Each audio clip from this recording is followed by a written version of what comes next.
Howdy fellow tubers, what a crazy year it's been. The rise of AI-generated content contributed to a growing problem of spreading misinformation on the internet, as seen with that absolutely ridiculous Willy Wonka ripoff attraction, to say nothing of how it disenfranchises real artists. The Summer Olympics were good fun, as always. Steven Nedrozik being Clark Kent and Superman to come in clutch for the men's gymnastic team was hilariously awesome. We lost yet another round of artists, most notably Akira Toriyama, creator of Dragon Ball. Here in the US, we went through a historical election that I, for one, am just happy to be done with. And while that was going on, there was that insane hurricane going so far into Appalachia. I personally descended down the rabbit hole that is VTubers, which inspired me to bite the bullet and finally start streaming my Let's Plays. There's been some fun developments in the world of video games, with that kid who kill-screened Tetris, Balatro and Animal Well exploding onto the indie scene, and Astrobot being so packed with cool content, it finally gave me a reason to eventually buy a PS5. Finally, I had a bit of a car accident near the end of the year. 0 out of 10, do not recommend. And that didn't even stop me for very long, as I marathoned Christmas shopping right up until I collapsed with the flu Christmas night. Now, I'm looking forward to more videos, and whatever content I can create in 2025. But first, let's talk about the games I actually managed to play this year.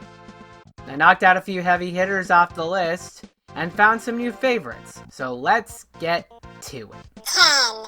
I have always been a proponent of the adage, why have a square meal when you can have a round one? Pizza Tower is one of those indie gems that slipped under my radar. But as soon as I heard about a pizza-themed platformer, I knew I needed to play it. And it definitely didn't disappoint, with personality piled on all through the art style, which anthropomorphizes virtually everything that can be found in the kitchen, eccentric music that oscillates between creepy scary and silly, the ridiculous premise of a pizza chef running off to attack a magical tower seemingly just because it's there, or the unique level gimmicks and themes explored as a consequence of said premise. Whether it's sliding around, barely controlled as an indestructible armored tank, plowing through enemies while riding a sausage or giant rat, playing mini-golf in a side-scrolling platformer, fighting Santa inside a refrigerator, reenacting Five Nights at Freddy's, or the surprisingly fun, while challenging, boss fights, there's always some fresh new insanity to keep up the pace. Meanwhile, Peppino himself is as slick as the grease on the pizza he cooks, with the ability to build up insane momentum, plow through enemies, and then stop to shine spark that momentum in a vertical direction like it's a Metroid game. The only thing that holds the game back is that while the game does legitimately make me enjoy pushing myself to get better and master each level, the strict perfection required to get a P rank is a bit beyond my level of investment. 9. Hear me out. What if Squaresoft made a Mario game? Super Mario RPG has been one of my favorite games since I picked up a funny Mario game at Blockbuster where Mario had a bunch of letters circling him in the screenshot. So I was so happy to hear it would finally be coming to the Switch, even if I wasn't sure what the point of remaking it would be. As it turns out, the tangible bonuses of meter and status buffs rewarded for maintaining a successful chain of timed hits gives real incentive to consistently land said hits, even if you can still easily trounce most fights without those bonuses. The ability to swap characters mid-fight gives me an opportunity to make use of every party member during a single playthrough, while adding a strategic response to status effects that used to be potentially party wiping. And the team attacks, which all have their strategically distinct use, add a layer of stylish flair, making each fight so much more engaging. The quality of life features, like an inventory overflow box, a bestiary, and helpful indicators for attack timings, add polish to the whole experience. Finally, there's the new endgame content that gives even the slightest bit more to do in this legendary but brief game. There's a few nitpicks I have about very specific changes that were made between versions, or aspects that weren't perfectly executed. Seriously, the audio mixing in these cutscenes is so dumb.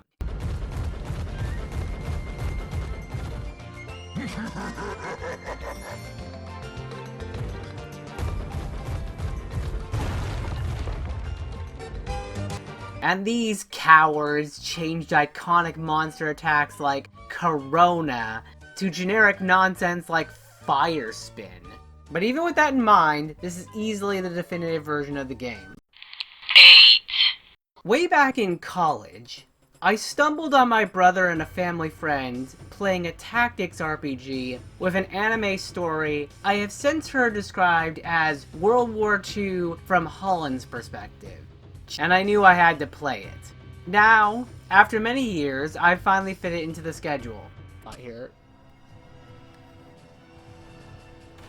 First thing I noticed is that the story is way weirder than that previous description implies. Explaining more than that would require spoilers. Just know that the lore and story arc have some very novel spins to them that would radically change history if they were real.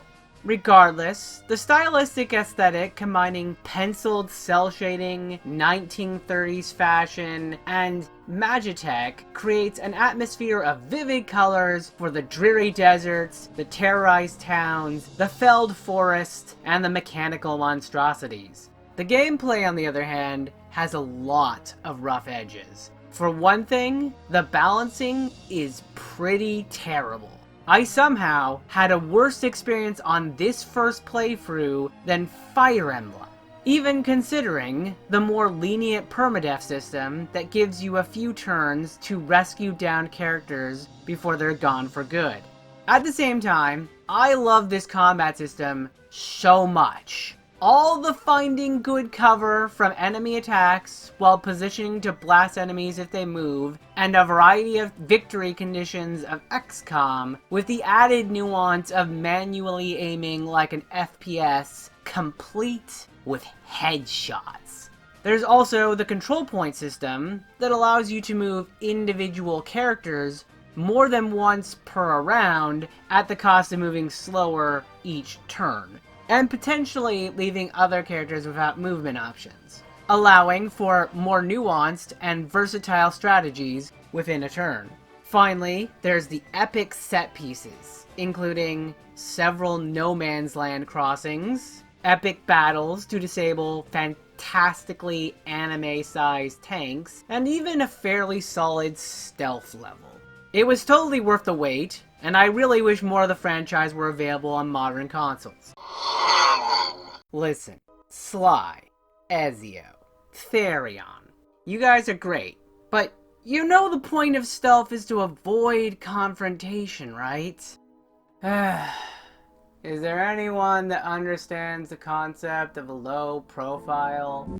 I make it a policy never to take a job so sentimental, but the Rumford Manor could be a lucrative opportunity for a man like me. It would also mean that Basso would owe me a favor, and in this line of work you can never have too many of those.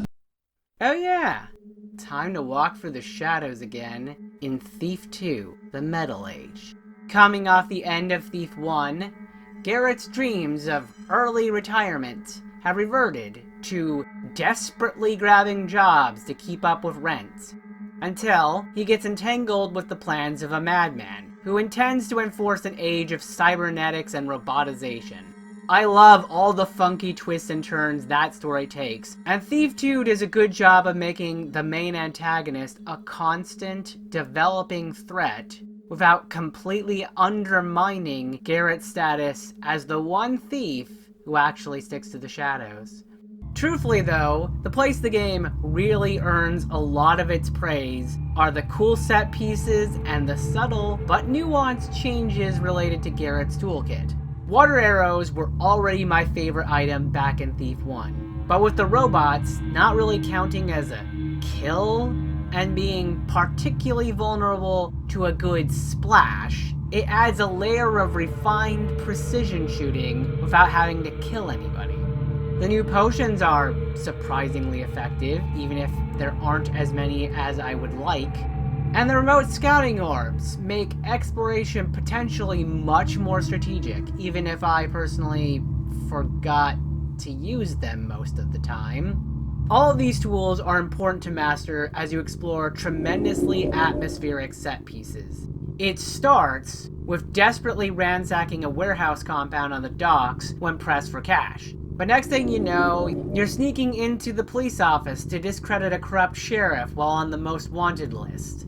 Exploring all the rooftop apartments in the city on the way to an upscale dinner party, where you're trying to steal some intel. Finding an underwater base right out of Jules Verne. And the final level, which has easily the most epic conclusion to a proper stealth game I've ever heard of.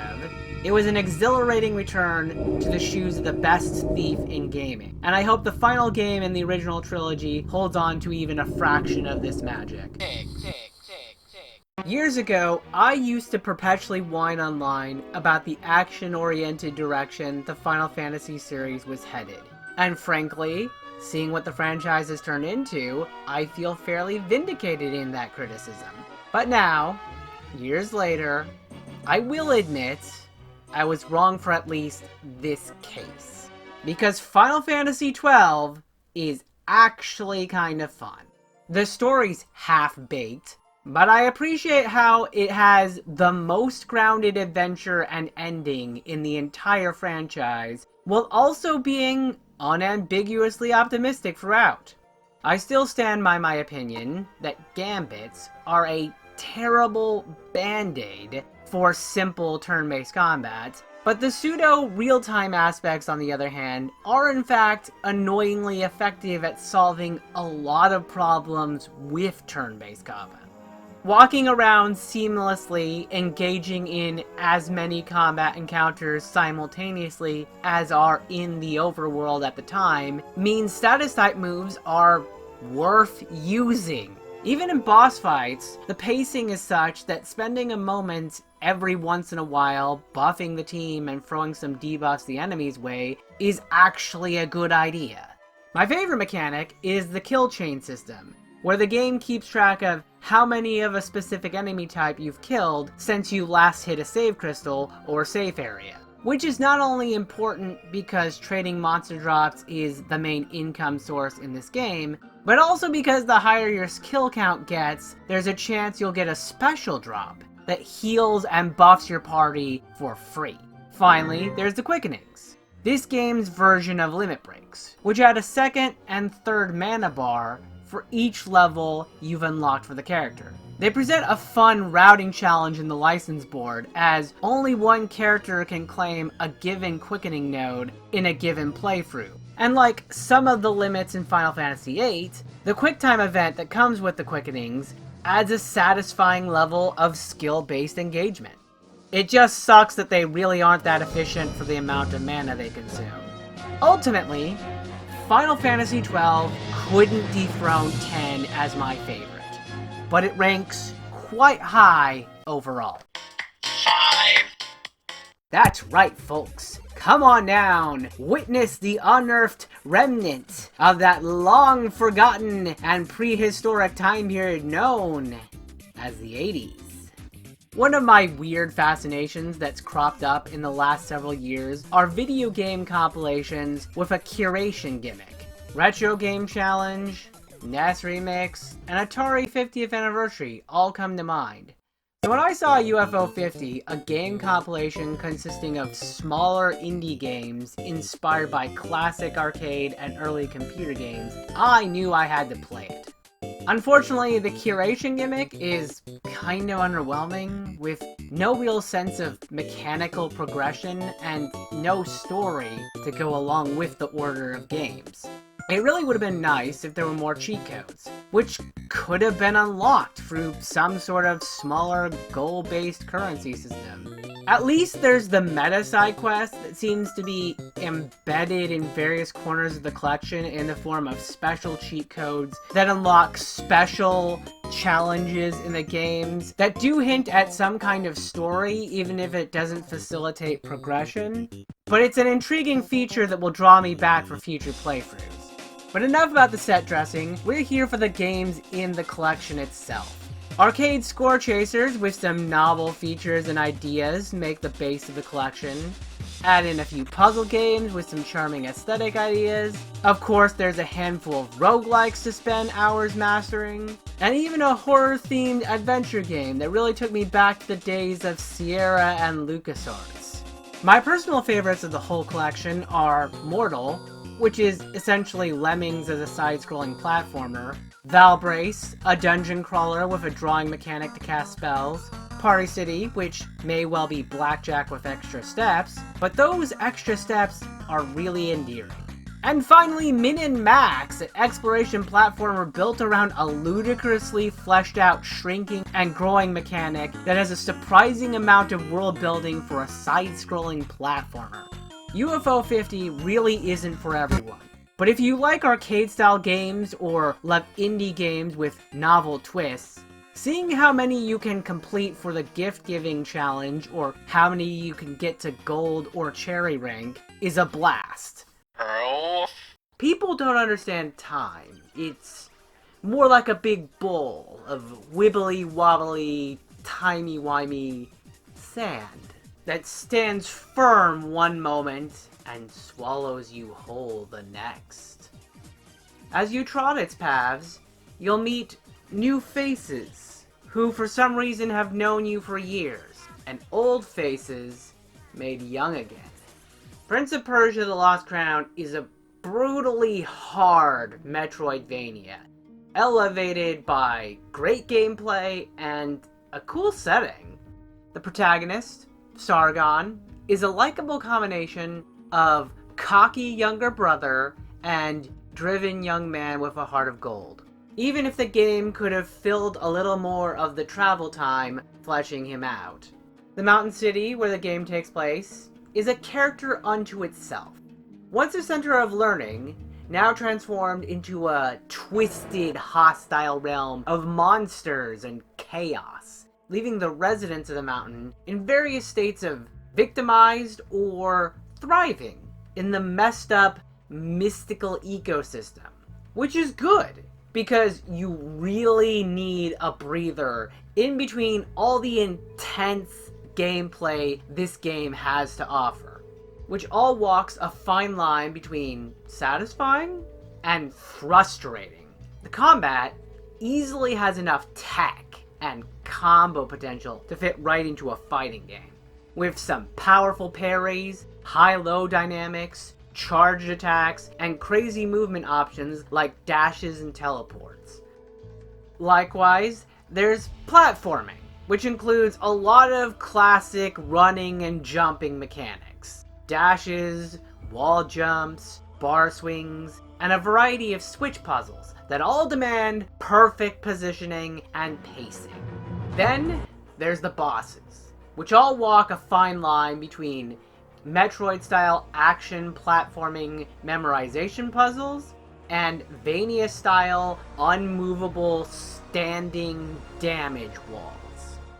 The big hitters have some atrociously broken powers, and a lot of that gets represented in the game itself really well, while also requiring you, the player, to not only master their patterns, but also use your own really broken powers to fight back.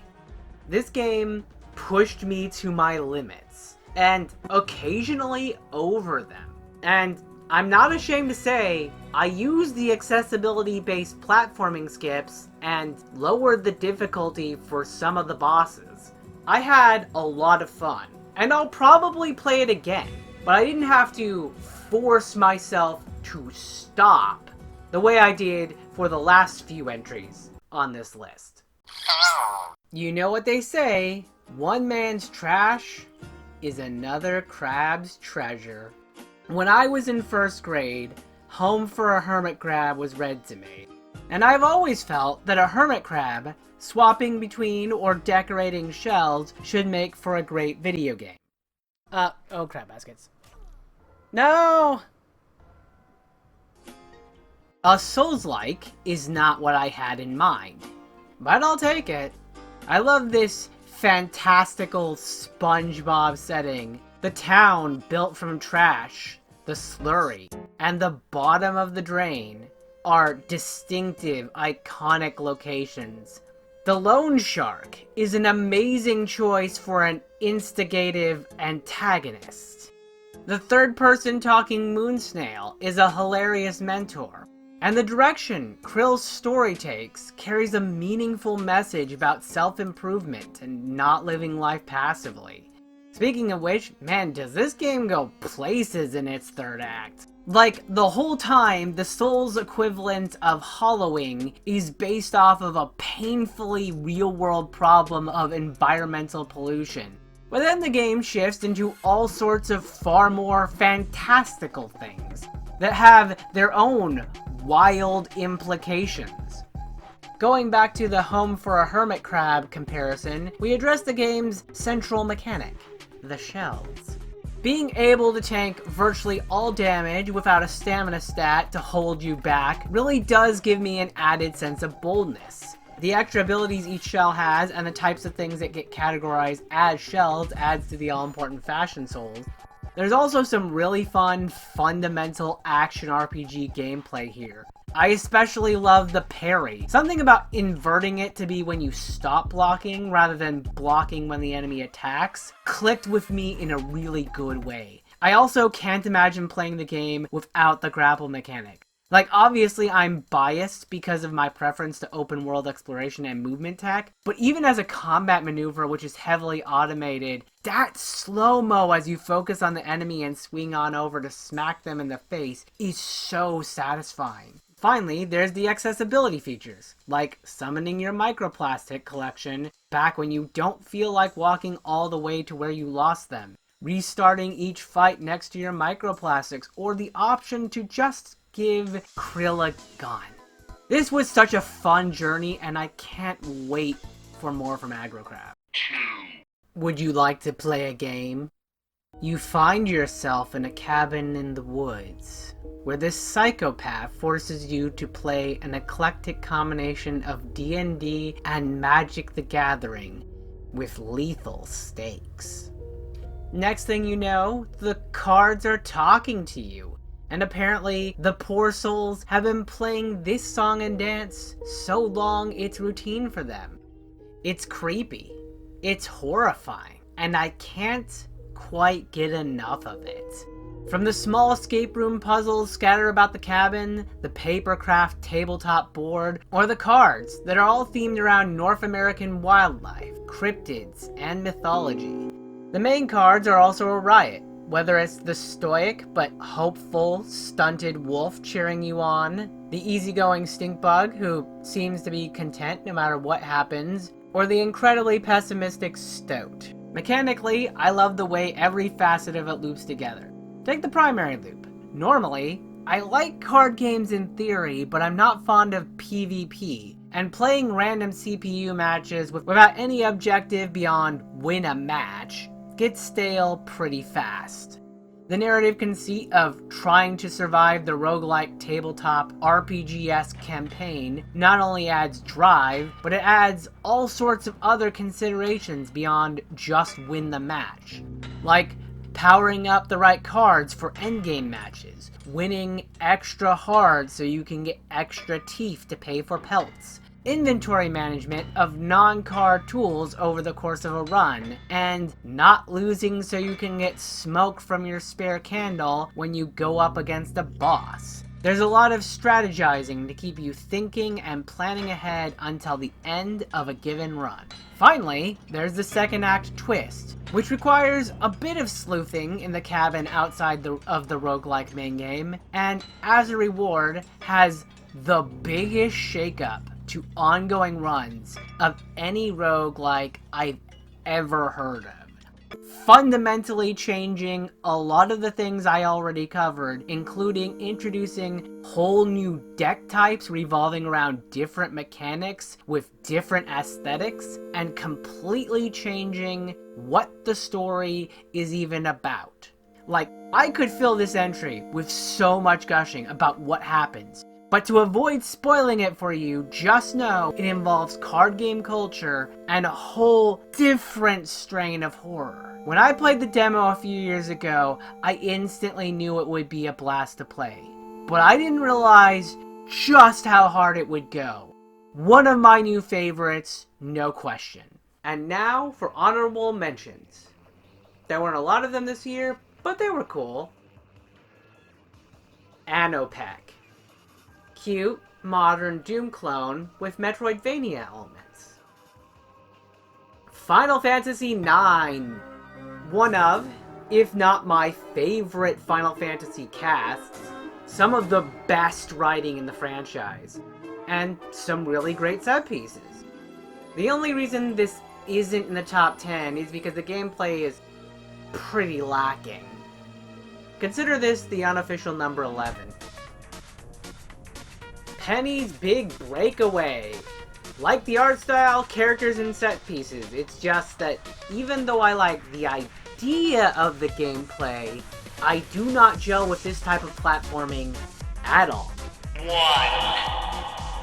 Say it with me, kids. In the same year that the highly anticipated DLC of a game came out, I finally played the base game. Elden Ring is an amazing open world game, and almost everything I wanted out of another From Software Souls-like. Even though the world feels the oppressive sense of decay that's signature to the company, a significant amount of the inhabitants of the lands between aren't emaciated undead. There's like normal wildlife, and even the vaguest sense of civil infrastructure. It's still plagued with the undead, eldritch abominations and talking pots, apparently, but it actually feels like a place that can be believably saved, or repaired at least. I wouldn't go so far as to say this is a place I would like to actually visit, but between massive natural formations, the grandiose feats of architecture, and the legendary trees, all now in Technicolor, these are some of the most awe-inspiring and terrifying places in gaming. Raya Lucaria is one of the more untouched locations, and knowing that more than half these people may not be insane, they're just protecting their place of higher learning from an intruder, almost makes me feel guilty for breaking into Hogwarts as the monster of the year. Caelid sucks, can confirm. Glad I got the tip to avoid the trapped chests in Limgrave, so I didn't have to deal with that nonsense too early. Having said that, it's eerie and terrifying in all the right ways for a horror-themed mid to late game area. And the Royal Capital represents some of the most grandiose cityscapes in gaming. Moving on to the combat, when I put Dark Souls 3 on a list, I mentioned how much I appreciated the variety in combat options. Between the spell options, Ashes of War, craftable items, jumping attacks, and mounted combat, the potential for problem solving and expression are expanded to the point it really feels like you can do anything, build any character. The Spirit Ashes, which not only add even more tools to your arsenal, they add a buffer of companionship. With these guys, I legit feel like I can fight the final boss without getting help from some random stranger, or banging my head on a wall for several hours until I get good. While I'm not overly fond of how Torrent handles as a platforming mount, the feeling of freely gliding across the lands between at relatively high speeds is glorious. And while I stand by Tears of the Kingdom's open-air structure, I will acknowledge that the narrowed structure in specific corners of the overworld and in the legacy dungeons makes visiting those locations more potent and memorable than they would be if they were completely open. Finally, these are still the best headshots in gaming and are alone worth the price of admission. Elden Ring totally deserves all the accolades it's earned. So there it is. I finally got this video done. Like I said, some major titles off the bucket list, and looking at the list as a whole, I think I got some really good variety in genres and styles. Also, I actually played games that came out this year, so that was nice. Now, even though this video is super late, this year's proclamation is not wishy-washy. I am going to get that countdown I promised all the way back in 2019 out really soon. And as for any new viewers, Majora's Mask and the linearity problem comes right after that. So be on the lookout and have a happy 2025.